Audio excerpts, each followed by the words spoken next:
Welcome to the Real Film Nerds Podcast.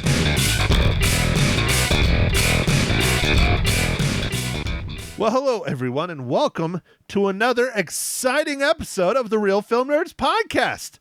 My name is Matt, one of your two hosts. Christmas is almost here. Whoopity-doo! I'm not a huge fan of Christmas. I don't even put up my Christmas tree. I gave it to my damn sister, and she loves it. She thinks it's the prettiest tree she's ever seen. Anyways, Real Film Nerds episode number 351. We're talking about the latest Nicolas Cage film. Mysterious Mike Talent, how are you today since I can't see you? I'm doing good, Matt. I'm doing good. You don't like Christmas, Matt? I thought you really liked Christmas. Nope. I think Christmas is bullshit. Okay. All right. You don't like getting gifts? You don't like the holiday cheer? None of that? Bah humbug. Eggnog in your bourbon? No? No, it dilutes the bourbon. Oh, yeah. Okay. Gotcha. Plus, I'm pretty sure it's supposed to be rum. I think it's rum and eggnog, isn't it? I think it's anything you want to put in it, honestly. I think everybody does stuff, whatever. They do whatever they want, like vodka nog. Yeah, dude. You want to have some vodka nog? You want to have some gin nog, Matt? Go for it. Kahlua nog. I'm sure people do Kahlua nog. Yeah, for sure. Cocaine nog. Yeah. Do you partake in any, like, the peppermint? I really like some peppermint shakes, man. Those are tasty. No, dude. Shakes are for the rich, so I don't really get those. When I go out to eat, I get like the most cheap, basic thing I can. I'm not fancy. Shakes, no. That's way $4 or $5 for a drink. I still can't wrap my head around that shit. Although that's what like a good fucking Pepsi or iced tea is now. It's $4 or $5 now. Yeah, whenever you go out to eat at like Red Robin or like Olive Garden or any of those places, at least here in P-Town, a soda, just a regular soda at a sit-down restaurant is $4, I believe. Wow, man, that's a high profit item. Yeah, especially since I'm sure it's gone up, but I would be shocked if the cost of that soda is over $1. Oh man, I'm sure it's gone up, but it hasn't gone up that much. Yeah, because back when I worked in the restaurant industry, the general manager sat down and we calculated it out. I think it was 13 cents for an entire like session of someone sitting down and having like 3 or 4 sodas. Yeah. When I worked at the movie theater, it cost the movie theater like a penny and a half. Now, granted, this is many, many years ago now, but yeah, back in the 60s. Yeah. Yeah. But the syrup is cheap, really, for how much it can make. CO2 costs nothing. The funny part about the CO2 was like, it was like $1 or $2 for a giant like CO2 tank. Yeah, it still costs something. Yeah, I mean, the equipment and everything isn't free. Yeah, but the delivery was like $50. It was funny because it was like the actual thing was cheap, but the delivery was like where all the money was. That's strange. Yeah. Yeah. No, if your Circle K's and your whatever the world's your convenience stores can sell soda for like 60 cents or whatever, they're not losing money. So, the most expensive thing for soda is honestly the cup. The cup, the lid, the straw, that costs way more than the actual soda. But in the restaurants, it's a reusable glass, so it's not costing them anything. Right. In a restaurant, it is cheaper. I mean, they still have to wash the glass, so there's a little bit, but it's you get to use it over and over, so pays for itself. Well, all right, Mike, I'm going to steer us back on topic. Although it's interesting, my complaint about spending money on dumb shit gets us that hardcore off topic, but it's just a lesson. I'm at the point, like, I'll be honest, to go back off topic. When I go out to eat, I might as well just get a beer because it's like $1 or $2 more than just having a soda now. Where it used to be like $2 for a soda and $6 for a beer. Now it's $4 for a soda and $6 for a beer. Oh, yeah. Well, you might as well just get a beer, Matt. just get a beer. That's our lesson today. Real Film Nerds podcast episode number 351. Just get a beer. All right, dude. Let's get back on topic. What are we talking about?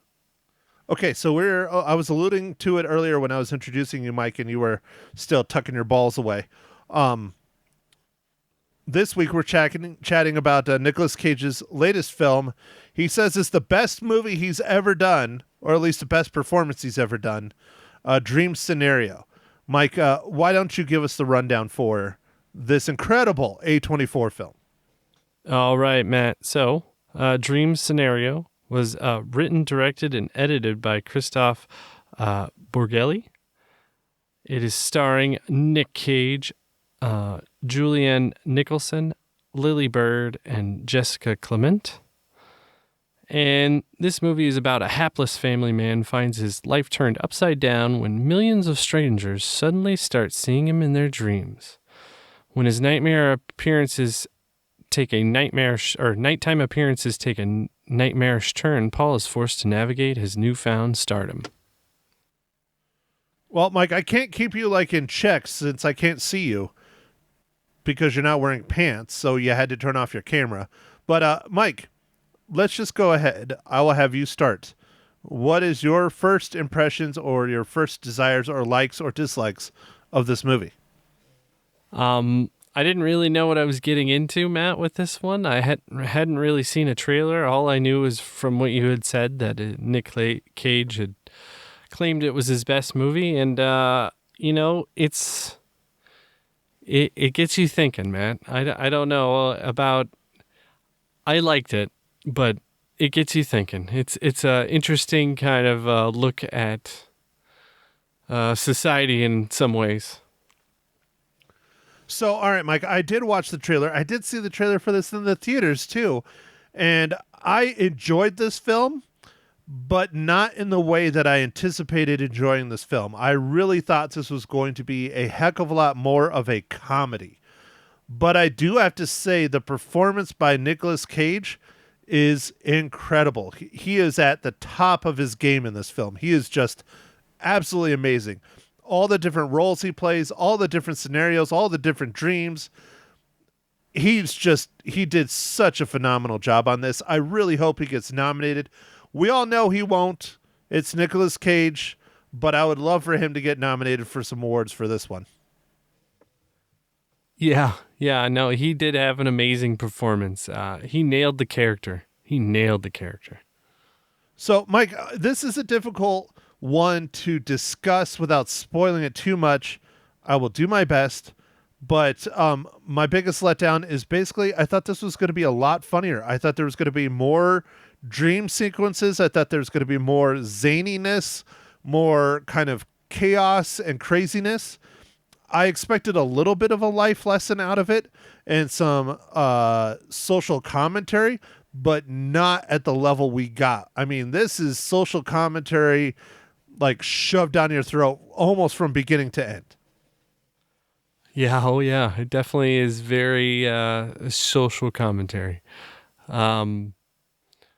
But it was an interesting concept. It's a very interesting concept. I really liked how the character that Nick Cage plays, which is a professor at a university, is adamantly opposed to this kind of thing even happening or trying to explain it away. It was interesting. It was very interesting.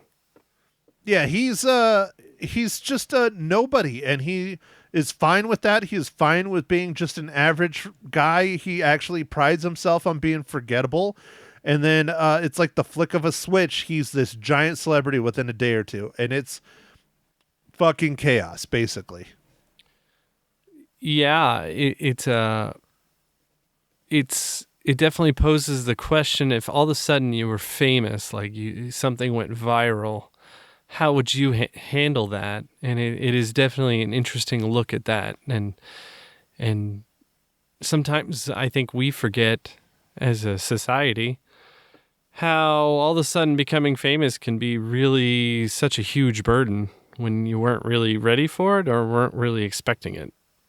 Well, you don't even have to talk about just becoming famous. I mean, just being famous in general. A lot of the shit that Paul Matthews, Nicolas Cage's character, goes through, a lot of these celebrities have gone through for a large part of their lives, especially as children. I mean, imagine if you were a child star and you went through this crap, you know?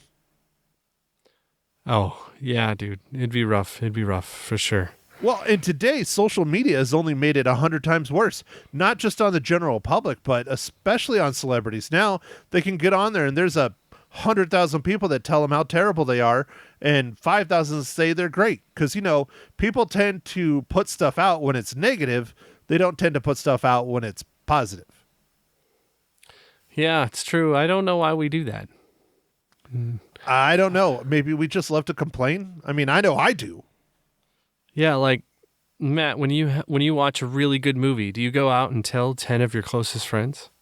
Well, I tell more than 10 of my closest friends because I'm on the radio every morning on KYCA. So I tell a lot of people. Okay. All right. Fair. But when you have a good experience at the restaurant, do you go and tell 10 people? No, I usually only tell people if they ask me, or if they are like, hey, what'd you do last night? I'll be like, oh man, I went out to McDonald's last night. They finally had the McRib back. Fucking phenomenal. Gotcha. But so if you had a bad experience with McDonald's, you just go out and tell 20, 30 people, right? Shit, dude, I had a bad experience when I was a child multiple times over, and I still tell people that story, and it's been like 30 years. Gotcha. Well, you're a perfect example of society, man. I mean, seriously, dude, when you got to replace a toilet, you know it's a bad experience at McDonald's. Yeah, that's a bad experience at McDonald's. When it come home and you blow up the toilet so much that you literally have to get a new one. Yeah, it melts the sumbitch. Man, that's some heat. Yeah, how many of those McRibs did you have, dude? That was before I was eating McRibs. That was just a quarter pounder with cheese. Just a quarter pounder with cheddar, not a double? Nope. It was a regular. Back in the day, it was before the double. Oh, man, you're right. They didn't used to have a double. Although they did have the McRib back then. Okay, all right. Mike, have you had any McRibs since they're back in functioning?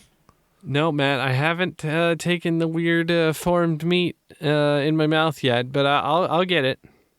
I don't know why, Mike. You were a huge fan of having really saucy foreign meats shoved down your throat. Yeah, you know it. I do. You know, Mags talks about it all the time. She's like, it's one of those things we just can't get Mike away from. He loves his weird meats. Yeah, it's true. I like me some gyros, heroes. Dude, I love me some heroes. Those are good. Mr. Gyro is freaking phenomenal in Anthem, by the way. That's where I go to get my gyros. It's so much meat and, you know, the white tzatziki sauce. Oh, man. Love the tzatziki sauce. Anyways, okay, back on topic, Mike. We're talking a lot about fucking food on this one. Jesus, can you tell I haven't had dinner yet? Yeah, dude, we are talking a lot about food. Okay, back on topic, Matt. I don't think I can talk too much Mike, more. I was going to say, maybe in addition to food, let's talk about a beverage. Yes. I don't think I can talk too much more without spoiling it. So, on that note and your note, Matt, what are you drinking this fine morning, evening, afternoon?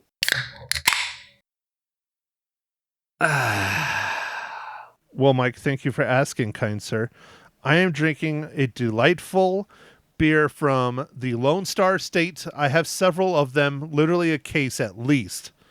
Shiner Bock. Nice, dude. Nice. I found some extra Oktoberfests in the store. I don't know where they came from, but we got them. So I'm drinking a Sam Adams Oktoberfest. Were they on sale? No, they weren't, but I was just excited to get some more. That's some bullshit, dude. Although all the way in December, they should be on like $5 for a 6-pack. Yeah. Well, I wish.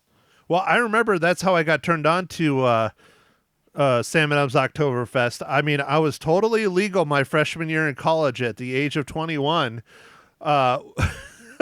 We purchased a closeout on Sam Adams Oktoberfest.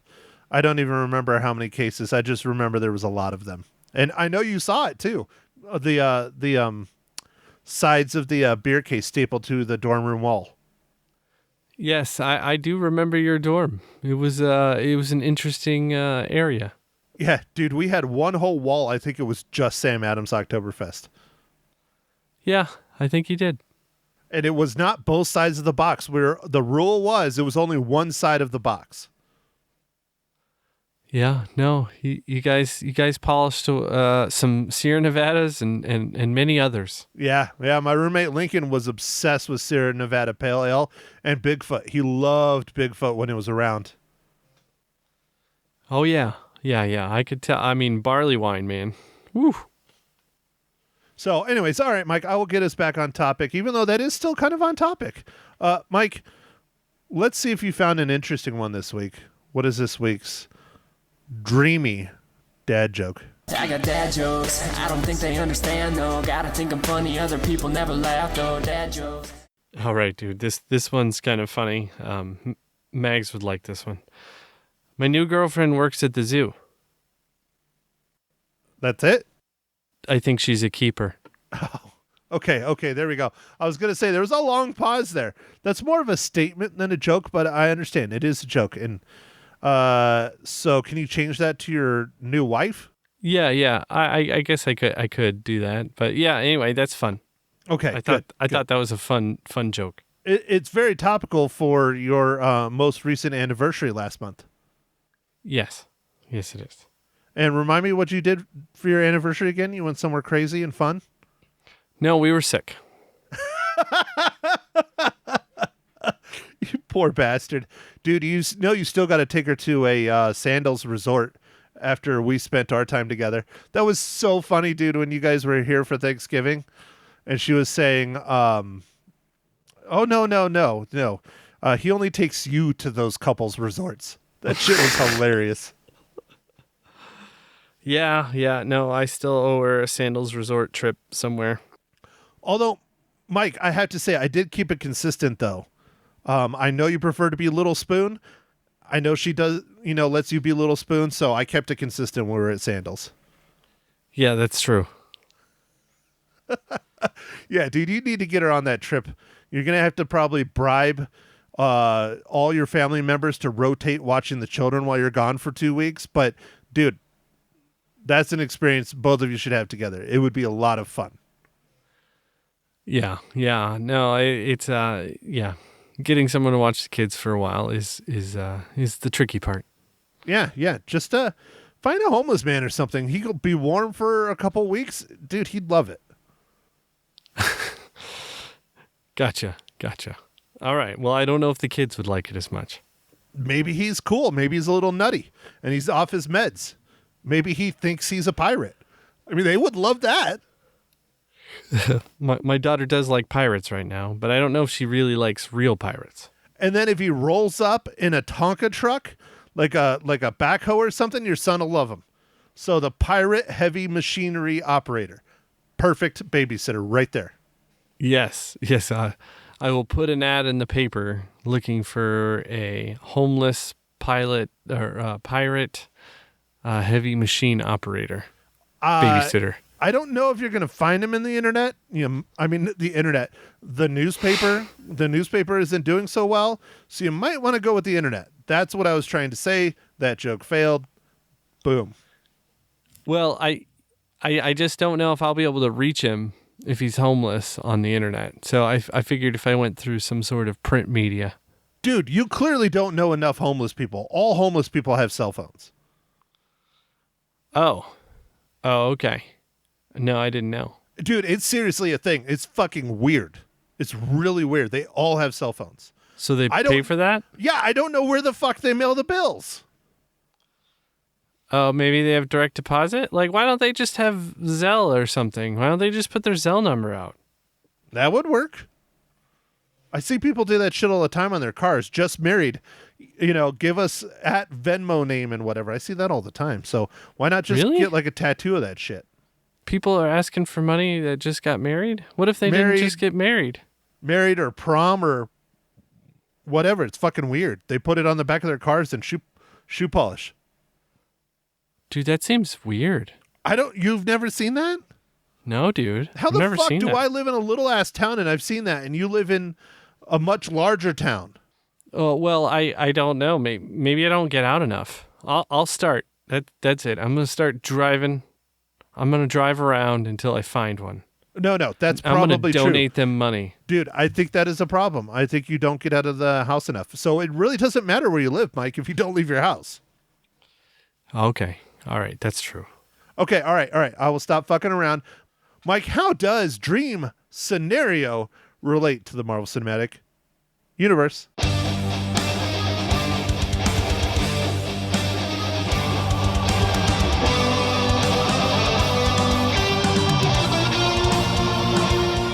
All right, Matt. This one was tough. This is a pretty small movie with not very many actors in it, and it seems like not a lot of people have worked on the MCU. But I was able to find at least one person. Friedrich Bergen worked on Ant-Man and Wasp, Quantumania in the visual effects department. Well, very good, Mike. Let's see what's more difficult, this week's film or next week's film. That'll be real interesting. I imagine I'll be able to find some special effects or something for next week. We'll see. We'll see. We will find out. But we are not announcing what film we're doing yet because I have to talk about that when we get to that section. We're going to now spoil Dream Scenario. And Mike, ready, set, go. All right, Matt. Dream Scenario was just a real interesting movie to me. And I really think Nick Cage's performance on this was great with the his character and all the different kind of sequences. I wish there were more, though. I do wish there were more sequences, because the scene when he's interviewing like his class when it first starts happening, kind of, and it's kind of gone viral. Dude, that was great.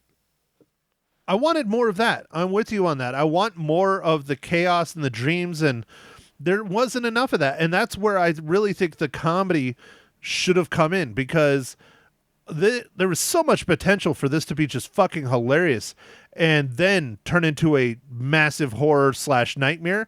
And it just kind of has comedy, and then it just kind of fizzles. And then it's all on the horror / scary stuff. Yeah, it had a little bit, but like the downward spiral, man, it was a great like continuing downward spiral. It just got worse and worse. I was like, oh hell. I'm not saying it was bad, dude. It was very good. But I just wish there was more comedy and more highs before we peaked and went over the edge of the mountain. You know what I mean? Yeah. Dude, the advertising agency, freaking ridiculous. And I totally think that would be how it would be. Oh, exactly. That was one of the best scenes, was the advertising agency. Not my favorite scene, though. But Michael Cera with his cameo in it, and his couple agents and all that stuff, all they're looking to is fucking capitalize, man. That's all they wanted, was just to get paid. Yeah, no, oh man. Well, we'll get to it, Matt, but towards the end there, when we get to the more commercialization of the stuff, I love that sequence as well. Are you talking about the invention? Yeah, the invention, yes. Yep. That was really good. I kind of felt that that's where it was kind of eventually going, but it straight up turned into like an episode of Futurama, because that's something they did in Futurama. It's really funny. Oh, they did? Okay, well, we'll get to that part. I don't think we're quite ready for that. But one thing that I felt was an interesting question when I was watching this, Matt. So everybody's kind of dreaming about the same guys in the dream every night, and it wasn't really until there was a news story that everybody realized it was actually a real person. So if he would have never just done the news story, would any of that stuff have happened? I think it would have been added eventually, because his students would have been posting about it. And so it would have probably caught on and gone viral, because even without him doing the news story, I think he was still entering people's dreams because that's how they came up with the invention. Yes, he was entering people's dream, and then Matt, I don't even know what you want to call it, but the scene in which after that all of a sudden everything stops. Do you think it was because of his feelings were? Oh, 100%. So my buddy that I went to the theater with, my buddy Clint, he and I had this discussion after the film. He really wasn't a big fan of this movie, which is too bad, but I've noticed, and we'll talk about Ma Hinchon, you'll hear her take on it, but the older generation, especially my mom's age, she had a really hard time wrapping her mind around this film. She just did, and she really didn't like it, and she didn't really understand it. But my buddy Clint, he's much older than me too, and he really, same thing. But what he caught on to, and we were discussing it in the parking lot after watching it at Harkins, was that if you notice, the people's dreams or reactions or whatever happens in the dreams correlates with Nicolas Cage's character's mood. When he's happy and go lucky, he's there and he's helping people. In the beginning, when he first starts popping up, he's thinking of himself as this average guy and no one knows who he is, and he's just kind of there and he doesn't really do much of anything. That's what he does in their dreams. And then all of a sudden, when there's sexy time, there's some sexy time dreams. And then when he's having a bad time, it immediately turns into this horror movie. And he's killing people. And so I think what was going into people's heads directly correlates with Paul Matthews' character's feelings and what he was going through, not when he was sleeping, but when he was alive. And that's what he was projecting to people's dreams. Yeah, that's what I kind of think was happening, because the scene that kind of stops the cycle of badness was real interesting and very odd. I mean, not odd, but like an incident happens and then it's like, well, I guess that's over, and then it really was over. It was weird, Dude, we're in spoilers. You can just fucking talk about it. It's fine. I know, but it's so weird with the finger and the just squirting everywhere. Well, I think it's because he took her finger completely off in the door. He did. It was kind of odd, but I don't know what the finger was doing there. I was trying to figure out how her hand got caught in the door. Yeah. Yeah. Like what? How did? And it was their pinky of all fucking things, not like an index finger or something. Yeah, why would you have your fingers? I don't know. If you're trying to hold a door, whatever. Dude, it matches the rest of the oddness of some of the movie. My opinion, one of the best sex scenes ever in a film, and they didn't even have sex. Yeah. That was my favorite scene by far. That shit was just ridiculous and hilarious. Just... oh my God, it was so ridiculous. From the start to him standing in the corner to, the reality of the situation, and then he ends it with a fart. I mean, Jesus, dude, that was so funny. Several farts, dude. Oh, it was so good. So good. Just ridiculous, man. Because the correlation, how many... I mean, I'm not going to, out you, Mike, in your love of Emily Blunt, but, how many times have you, dreamt about Emily Blunt, going to town, and then it happens in a reality and it's a massive disappointment? That's probably what it really is in real life. I would hope not, being a massive attractive celebrity, but seriously, you never know. Yeah, no. It was interesting when, if you tried to act out the fantasy, which, she clearly was trying to do, and it was just terrible. It was just so bad. Yeah, that is my favorite scene of the whole film. It was just stupid, ridiculous. She was very cute. She was very sensual. And then it ends with a fart on top of it. Just, oh my God, dude. It was so great. It was so great. I felt bad for like Nick Cage's daughter who's dreaming of him. That's like the first opening sequence. Well, actually. And it ends with something very similar like that too. But it's interesting. That's how they use it to kind of roll in, because it makes sense at first, right? His daughter's dreaming about him, and then they run across an ex-girlfriend who hadn't seen him in a while, and she was dreaming about him. And so it's just like, oh, no big deal. And then his students are dreaming about him, and then all of a sudden it explodes. Yeah. Yeah, no, it does explode. And then, like, even in his daughter's first dream that you see in the opening sequence, there's some weird shit happening. Yeah, yeah. And that's where the thing where he's not thinking very highly of himself, where he's just literally standing there. It's his own daughter and letting it happen. And he's just kind of exists. Oh, and what'd you think about, like, the mental illness guy who, like, broke in? Dude, that was creepy. Oh, yeah, dude, that was super creepy, but that is celebrity to, like, a T, man. Usually even worse than that. I mean, not to call out the most famous one, but the Jodie Foster case, after she was in a Taxi Driver. Oh, yeah. No, but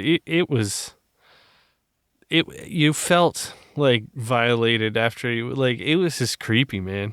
Dude, they did a great job with it. And that was the intention, was to make you feel like that celebrity that's being stalked and practically murdered. I mean, the Taxi Driver thing, he went and shot Ronald Reagan to try and impress Jodie Foster, a kid at the time. Yeah.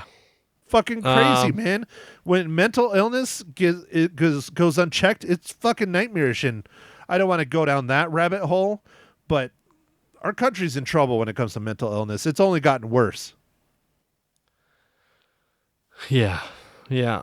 And then the scene afterwards when the police officer's explaining, like, well, what can we do? Like, he lifts off all this stuff and he's just like, we can't do that. We can't do that. Like, it was just like, I don't know. It was real interesting. I like that sequence. I thought it was well done. Yeah, and the police officer was basically saying, like, you better fucking move because everybody knows where you live. That was straight up out of, like, being a celebrity. That's why celebrities have big walls and live in gated communities and all that shit, is to keep the fans and the crazies out. Yeah. And I was having a realization, this was actually before this movie, but I mean, you know why celebrities have such giant ass homes, Mike? Why is that? Because they can't go anywhere. Think about it. They can't go to the gym. They can't go to, all these places that we take for granted. So they need to have it at their home. Oh, so that's why they have theaters and salons and chefs and all that. Some of it's over the fucking top, don't get me wrong, but if they're big enough, yeah, dude. I mean, think about Taylor Swift walking into a Starbucks. Yeah, that'd be a problem. Yeah, I'm just using an extreme scenario because Taylor Swift is at the super top of her game. She's probably the biggest celebrity out there right now as far as fandom, I would say.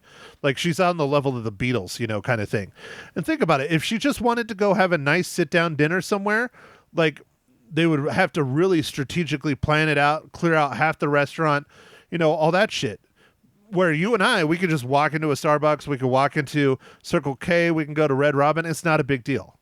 So think about it. If she wanted to work out at a gym 5 days a week and then people noticed her routine, she can't. You can't. Yeah. All right.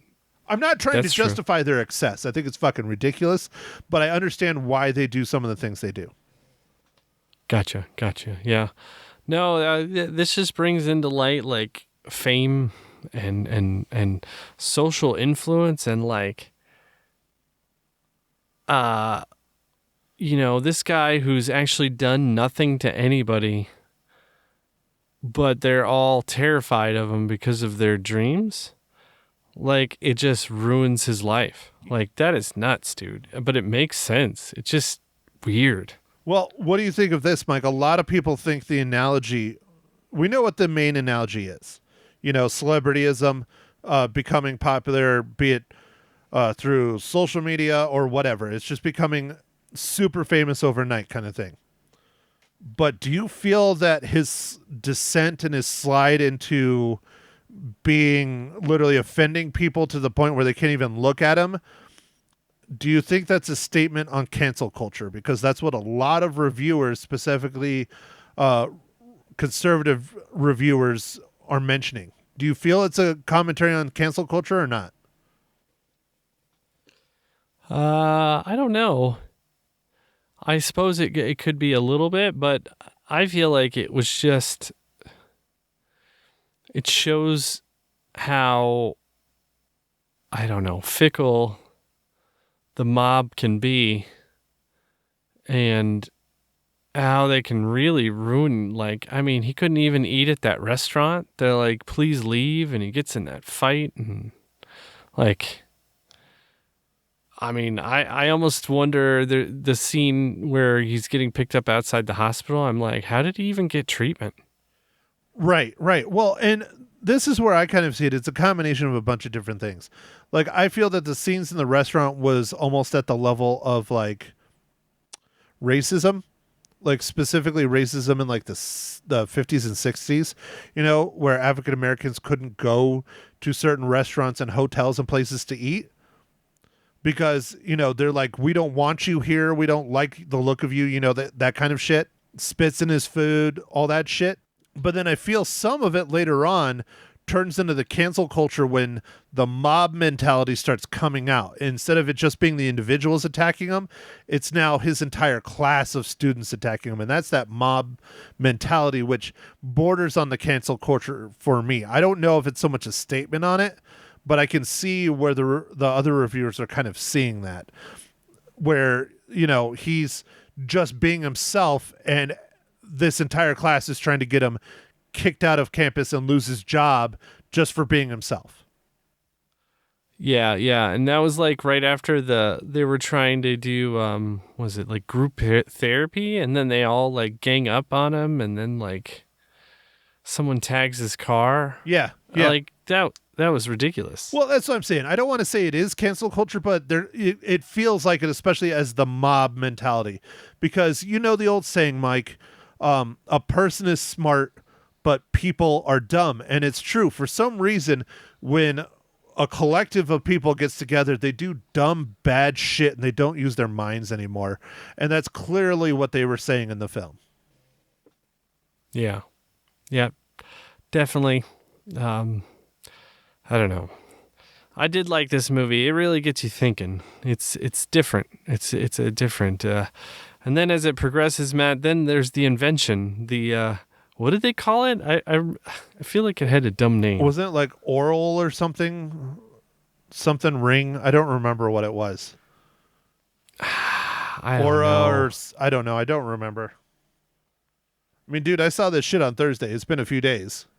Yeah, I should have wrote it down. Yeah, I mean, I saw it on Thursday too, Matt. But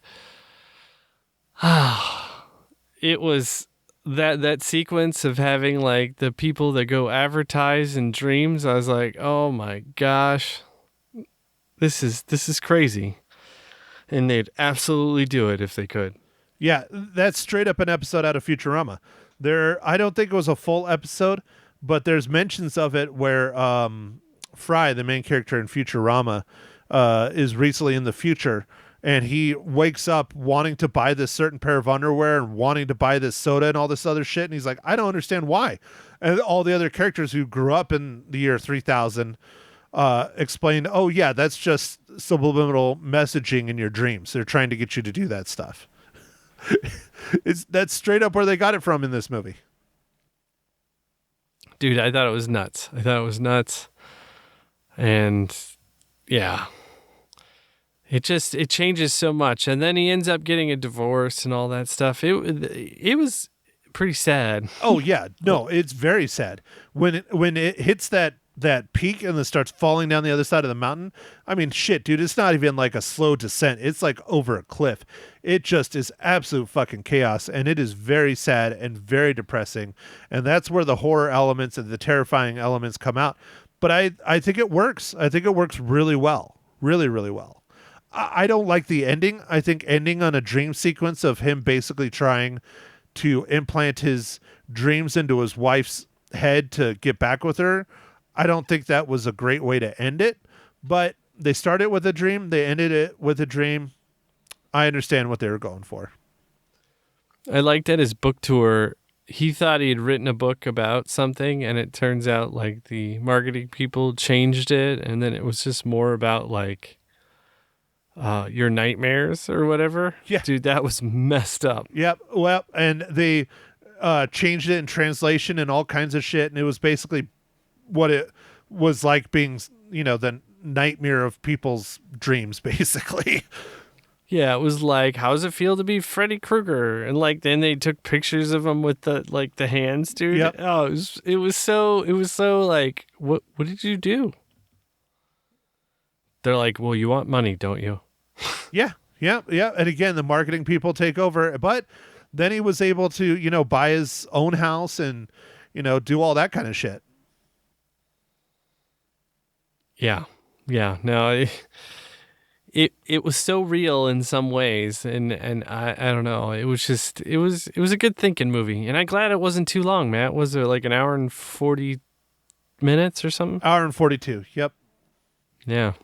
No, I like that. These are the kind of movies I really, really like because I like the thinking movies. One of my favorites is Donnie Darko, which I don't know if we'll ever get to review that movie on here, but we'll get to it eventually, hopefully someday. But I love the thinking person movies. I like the movies that make you hold a discussion when you walk out of the theater. I like the ones that when you wake up in the morning, you're thinking about that movie. That's a good movie is when it makes you think. It doesn't matter what the subject matter is, but if it makes you feel something, makes you think about something, make you question life, make you question, reality, I think those are good movies. I really do. Yeah. No, this was good. It somewhat reminded me of Dark Mirror episode in some ways, Yeah, Black Mirror. Black Mirror, sorry. Yeah, and there's a new season of that coming out, by the way. But yeah, Black Mirror and Twilight Zone, all that shit is like some of my favorite shows, man. They really are. They're phenomenal. I like the really hardcore sci-fi stuff that makes you think, because this is almost on the brink of sci-fi. Yes, it's a comedy. Yes, it's a horror movie, but it's also sci-fi when you start bringing in the ability to enter people's dreams for advertising. Yeah. Oh, what did you think about the kill sequence? Or, well, I don't know if it was a kill sequence, but like when Nick Cage was running at his daughter, dude, that was terrifying. Oh yeah, dude, that seemed like that was straight up out of like The Shining. I was expecting him to like blast through the door and be like, "Here's Daddy," something like that. Dude, that one was like, and there was lots of random ones that were like thrown up on the screen, but most of them are pretty quick. Yeah. He played all those roles, man, and he did phenomenal. His acting is on another level in this film. It really is. He's just, I know people love and people hate him, but dude, how you got to respect the level of talent here in this film. You have to. Yeah, dude. So speaking of talent, me and your buddy Eric, super fan of the Real Film Nerds show. We were discussing, Nick Cage's talent in acting in this film. And so Nicolas Cage is the Mike Talent of acting. Oh, yeah? What is that? Well, you're Mike Talent, so you're the Mike Talent of podcasting. He's the Mike Talent of acting. That's how good Nick Cage is. Okay. All right. Yeah. I like it, Matt. I like it. Nick Talent. Okay. So we'll just call him Mr. Talent? Like you. He's like your cousin or brother. Because he's so talented. Yeah, this is going over your head, isn't it? God damn it. It was funny when me and Eric were talking about it. Shit. Fine. That's it. I'm putting a stop to this. Mike, how many reels do you give Dream Scenario?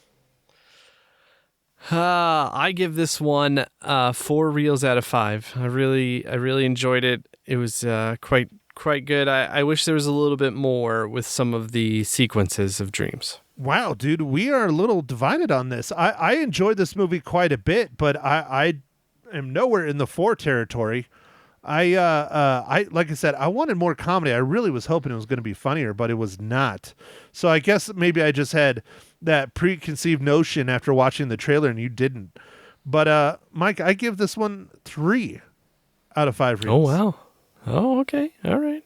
Yeah, I didn't know it was supposed to be funny. I know it's labeled as a comedy horror, but I guess there were some comedic elements in it, but I'd say for the most part it's pretty serious most of the movie. When you get a minute, sit down and watch the trailer, because the trailer really comes off as it's being a comedy.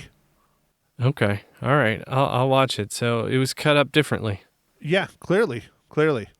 So, okay, Mike, on the radio, if people were listening, and also listen to the podcast, all one of you, thanks, Mom. It may be Eric too. I don't know if he's started listening to the radio or not yet. But I announced that we were going to do Silent Night, the latest John Woo film.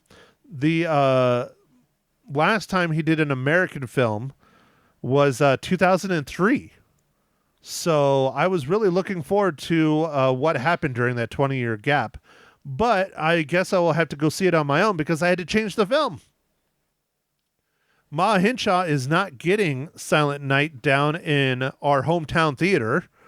And so we are going to do a film that is probably going to drive her just as nuts because it's all subtitles and she can't read them. We're going to talk about Godzilla -1 next week. All right, Godzilla -1. It did really well in the box office this last week, so I guess I'm gonna have to dust off the old glasses and or spectacles and read the movie. Well, Mike, I'm interested to see your take on it, especially with how the Marvel Cinematic Universe just recently decided to end the run of the Marvels. I think it officially comes to a close this week. Worst performing Marvel Cinematic Universe film to date. Had a budget of over $200 million, I believe. Yeah, I think you're right, dude. I think over 200 million. I don't remember exact, but it's over 200. The CGI is pretty questionable in spots, really good in others. This movie, Godzilla -1, was made for $15 million. And it has already made that back and then some. Wow. I think this might be Matt. Remember when the name's eluding me, but the South African movie District 9. District 9, dude. That movie was made for not a lot of money, and it was fantastic. Oh, dude, one of my favorite movies. One of my favorite sci-fi movies of our generation, easily. I love that film. It was so well done. The CGI, everything looks just really great. I really wish they would have come out with a District 10. There's still rumors of it coming out, but they're just rumors. I don't think they ever will. But yeah, that was Neil Blomkamp, I believe, right? Yes, it was. Yeah, he's just fantastic, and I really, really, really love that movie. And so we'll see how it goes. You know, I've heard not that I've watched too many reviews, but I was not anticipating reviewing this film because of the subtitles. And so I watched some, just people talking about it, not spoiling stuff. And they're just blown away by how good the CGI is and how good Godzilla looks. And I'm excited for this film. I really am. I didn't think I was going to get a chance to see it and review it for the pod. I was just going to go see it on my own. So, dude, excited for next week's pod. Yeah, man. Yeah, I think it's going to be a good one. I don't know much about it, but I'm ready to see it. Dude, it's Godzilla. You can't go wrong with Godzilla, and I believe that's true. I'm pretty sure it's supposed to be a reboot of the franchise for modern day. I'm pretty sure. And those of you who are wondering, it is a Japanese film. It is subtitled 100%. So if you don't want to read for, let me click on the IMDb to see how long it is. If you don't want to read for 2 hours and 4 minutes, then you probably shouldn't go see this one. Oh, that's a lot of reading, Matt. Honestly, I don't think there's going to be reading the entire time. I think there's going to be a lot of action and, monster destruction and things. But yeah, I believe it's supposed to be right after World War II, I'm pretty sure. Like within like the past 10 or 20 years right after World War II. So we'll see. I don't know. I haven't seen it yet, but I'm excited. Well, all right. Matt, I think is that about all we have? I think that wraps it up, doesn't it? God, I hope so. I mean, dude, we've been talking a lot longer than I anticipated, but still, this is a good movie. I think people should see Dream Scenario. Definitely see it at some point. Do you need to rush out to the theaters and see it? Probably not, but I definitely should see it at a minimum for Nicolas Cage's performance. At a minimum.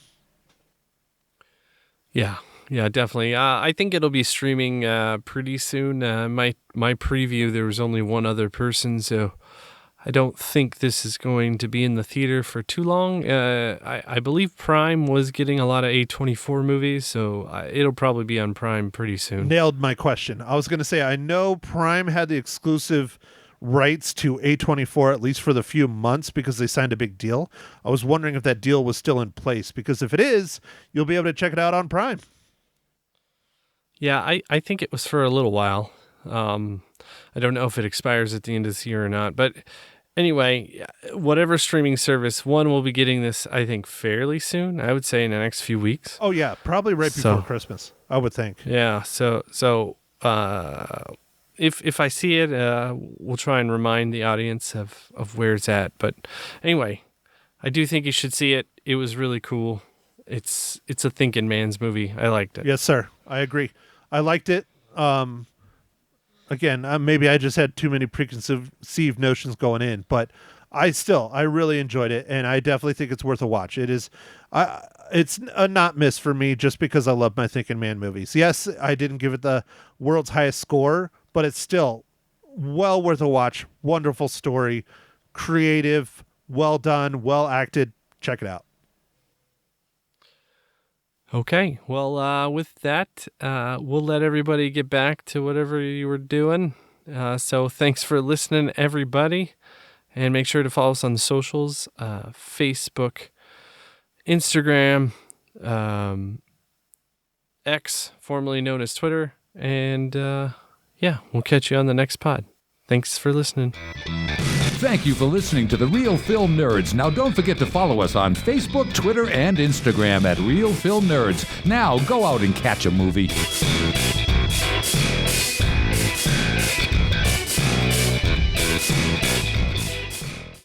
Howdy, everyone. This is Ma Henshaw, Loses Her Cookies, episode 40, Dream Scenario. And I actually remembered the word scenario.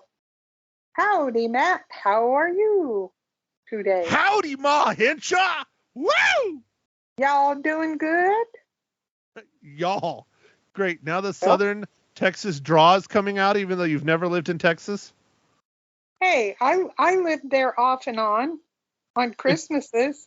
That's one of those things that is the most absolutely ridiculous about you, is how you ever talk to someone with an accent, you start imitating their accent, even if you've never, ever been there. Hey, I've been to Texas and Florida. You've never been to Australia, and I've heard you do that. Oh, well, okay. I do. And British, don't play anything British, because I'll always have that Cheerio. accent. I want to hear these Okay. accents. Pull these accents out. You know how sweet Ma Henshaw in a British accent would be? It would be delightful. Oh, no, it wouldn't. Oh, hello, boys and girls. This is Ma Henshaw losing her cookies. That's Come true. on. I probably would. Wait, Look, I it's a haven't watched spot of tea anything with the British. I Queen. can't do that. I have to watch something British first, you know. Okay, don't tempt me. Oh, I will okay. put on something just to torture you. Oh, griefs. Okay, come on. Let's talk about the movie that I hardly understood. Because you were asleep and drunk. Just tell the listeners, No. Mom. They all know you're a raging alcoholic and you have dementia I am and you sleep. not. But, oh, whoop. See? No, I Here had comes a the Coke. dementia. I had a Coke. That's what I had. I always With- have, so with it'll a keep me pint awake. of rum in it. No. Mm-mm. What do you call your Coke with rum in it, Ma? You call I don't everything you have that's alcoholic a hot toddy. Well, it's a beverage. Okay. See, now she's admitting it, folks. She's sitting No. there in her 44-ounce, half gallon of root beer filled with vodka and rum and bourbon. She likes what would you call that? A root beer iced tea? A Texas see. Long Island? No, a Texas Island tea? I have no idea at all. No earthly idea. I'm just trying to as figure out what you that call your beverage you drink at the theaters. Coke. There you go. Oh, did you know she snorted her nose? So now she does I'm cocaine sorry. too. Oh, nuts. No, I have a drippy nose. Excuse me. Anyway. I heard that's the best part of doing cocaine is the drip. Oh, anyway, this movie, I felt very sad. I did not think it was funny that much. There were a few spots, and I felt very sad for Paul. I just really, really did. Who's Paul? He's Nicolas Cage's part. The professor who appeared in the dreams of all these different people. There you go. I'm glad you explained it, Mom, so our listeners know what you're talking about. Thank you. And I mean, at first he appears and it's okay, and one of them, the pretty girl, has sex with him in her dream, but then when he sees her, he's like, well, anyhow. Spoilers! Oh my God! Oh, well, anyhow. But So then many spoilers. his dreams get mucho worse. And then, the world has loved him for appearing in their dreams all over the world. And then, well, stuff goes south. And I really, it was a very different motion picture. And if you listen to Matt and Mike's podcast, you'll learn a lot of details that I, either didn't understand, didn't know, or whatever. Okay. So, Mom, did you enjoy the sex scene then? Is that what you were alluding to earlier? Thought it was a little strange, but other than that. I mean, how many times have you gotten it on and then immediately farted afterwards? Not really.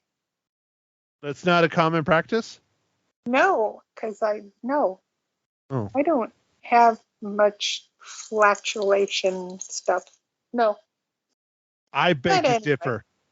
You have cleared rooms before. Oh, fiddle. That's my husband. That isn't me.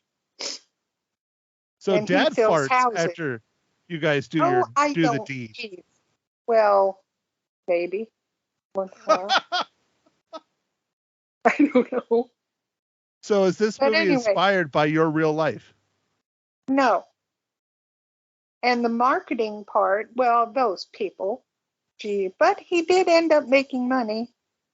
So that's okay. But he was just a totally different character than I have seen Nicolas Cage do. But at the same time, I haven't seen all his movies. So maybe he had another character like that. I don't know.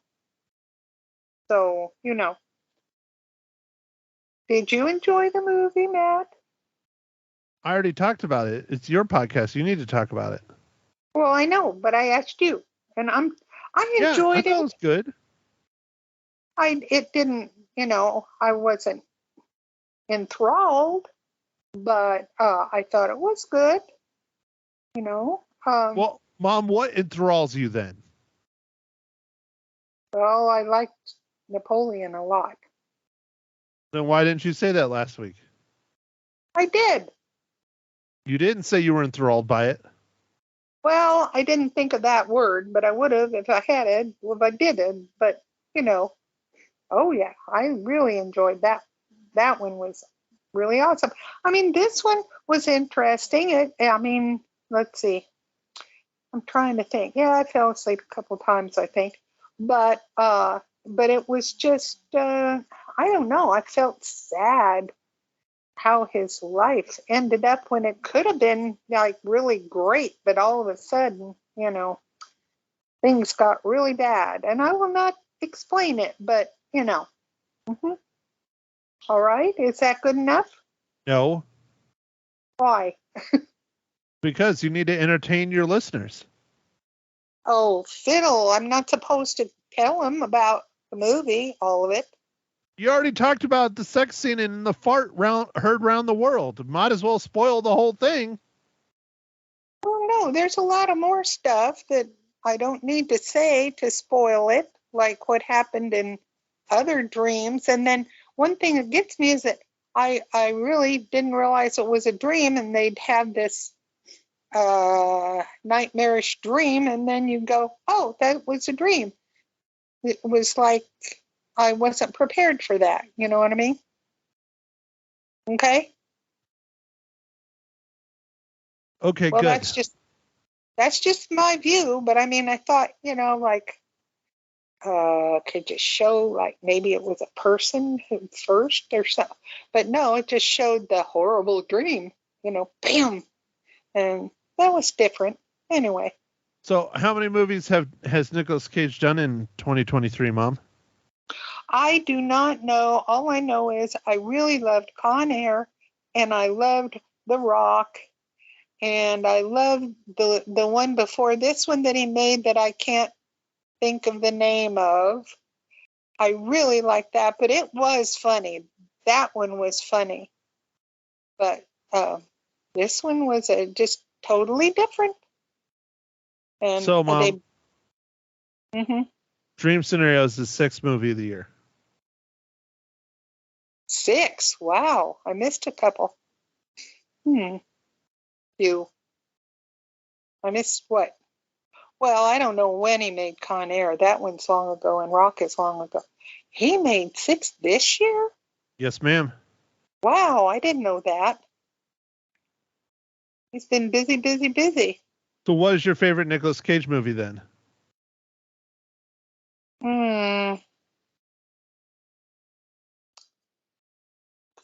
Probably, I think Con Air.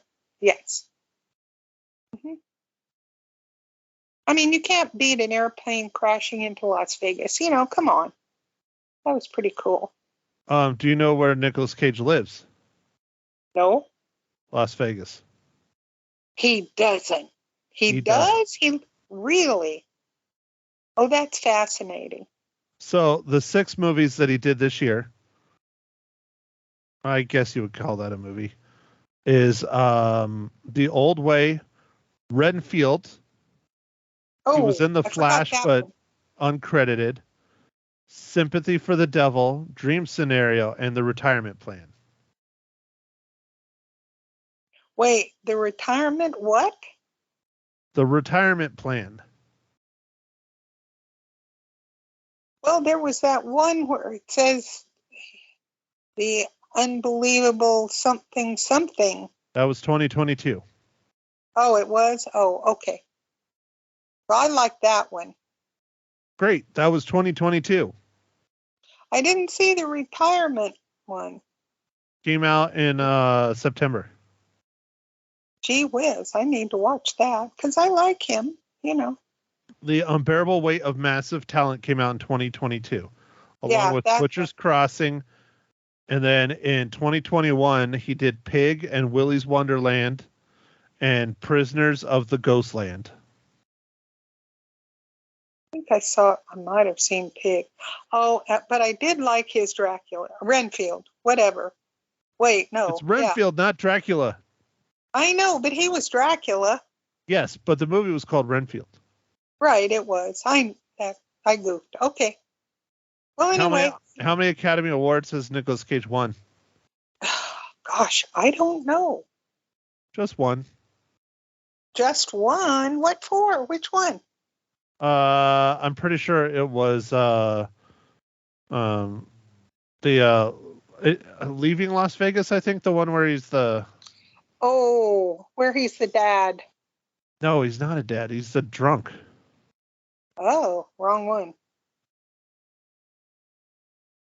Yeah, Leaving Las Vegas.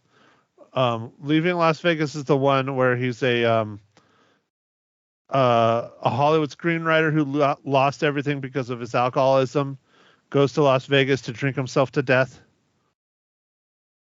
Gee. He befriends a prostitute. Nope, I guess 1995. I didn't see that one then. How did you not see that one? It's an incredible film. It's you think this movie was sad? Holy hell. Oh. Yeah, I think that would be real. And what didn't he do one where there was a baby or something? And Yeah, Raising Arizona. yeah, That was the that's Coen brothers' first film. Raising Arizona. That's right. Wrong state. Okay. Oh Lord. Okay, Ma, since I'm now playing quiz on Nicolas Cage, I'm gonna stop since you are not talking about the movie anymore. How many cookies do you give Dream Scenario? Because I'm sure you forgot how many you gave it on Friday. I give it 3 peanut butter cookies. So it's a movie you didn't really like, but you give it 3. Well, yeah, it was decent. It was a But movie it that I just- liked, and I gave it 3. Oh, okay. Well, Your rating system makes no don't. sense. okay, I'm old, so my rating is different than yours. So No, what? you're too nice. You give everything positive reviews. You've never given anything a 1 or a 2. I gave something a 2 once. I don't remember what it was, though. Nope, I don't remember what it was. How can I give Nicolas Cage a 2 or 1? That would be sad. Have you watched the 60 Minutes interview with him No, at his house in Las Vegas? no. Yeah, he's unique. He's a unique man. I believe he is. You'll have to tell me about it, but not on the podcast. It'll make it really long. He has a bright gold, I think it's a Lamborghini metal. Wow. It's that metal paint, like super shiny. I could see that. I think he would have something like that. It's like Goldfinger. Oh, oh my gosh. All right, Ma. So since you've already seen the film for next week, next Yes. week we're going to watch Godzilla -1. What? Godzilla -1? Yeah, Why -1? Is that what it's called? that's the title of it. Yeah. Oh, I missed the -1. Oh, well. Did you see it today or no? I certainly did. How many cookies? How can I give the cookies now? We haven't done the review yet. See, I'm just Excuse trying to get her to trump it up. She almost No, fell I'm for it, folks. No, I'm not going to say. You got to go see that. Oh, yes. I still have to do research on Godzilla. Was there any? Well, there's like over 30 some odd films going back to I know. 1954. So you're going to Hey. be busy. I saw the first, second, third, maybe fourth or sixth. I don't think I saw What, when you were in college? 30s. Oh, gosh. Probably. Yeah, well, you were in college in the 50s, right? No. Look, I graduated in 64. Come on. Close enough. Well, it's close, but it's not in the 50s. Gee willikers. Anyway, yes, I have to research. I don't know about if this was the true Godzilla, so I have to look it up. If it was the Okay. true Godzilla, All right. it's I called I'll- Godzilla for... Okay. I Okay, don't do you know. not understand that the reason why they released this, and they released this movie actually on November 3rd of 2023 in Japan, do you know why? Why? Because November 3rd, 2023 was the 75th anniversary of Godzilla. 75. Oh, I didn't see the first one then. Oh, heck no. 75? Yeah. No, I didn't see the first ones. I didn't see them until probably, well, I was what, 5 years old? Never mind. Okay. Nope. I didn't see the first ones. I saw some of the middle ones then or something. Oh, nope. Sorry. Not 75. 70. I apologize. I don't care. I didn't I see think it it's when I was 70. 10. I don't Oh. think I had a television then. Whatever. Okay. Anyways, they're basically like kind of I don't want to say like rebooting it, but they're basically kind of rebooting it and rebranding it and trying to bring it back into the fold is from what I read and heard. All right. But I'm not going to tell you my opinion, but I saw it. Okay. And the only question well, I can talk about this when we do the review of Godzilla. Is it going to be 22 minutes long too? Of course. No, I better go. This is too long. I told you 15 minutes and you were a slacker. Should I say bye, y'all? All you keep jabbering and jabbering and jabbering. You do you, Ma. It's your podcast. Oh, well, okay. But I should say bye, y'all, so I don't let anything out about the movie. Ooh. Well, I thought I usually end it and then you do your thing. No, you end it. Okay. Are you done? I'm done. Are you sure? I'm sure. 100%. 100. Yep. All right. Thank you, everyone, for listening to Ma Hinshaw Loses Her Cookies, episode number 40. I apologize. Another lengthy podcast where we talk about literally nothing, but I'm sure most of you have turned this off by now. So go ahead, sit tight, and we'll be back next week with our review of Godzilla -1. Bye, y'all.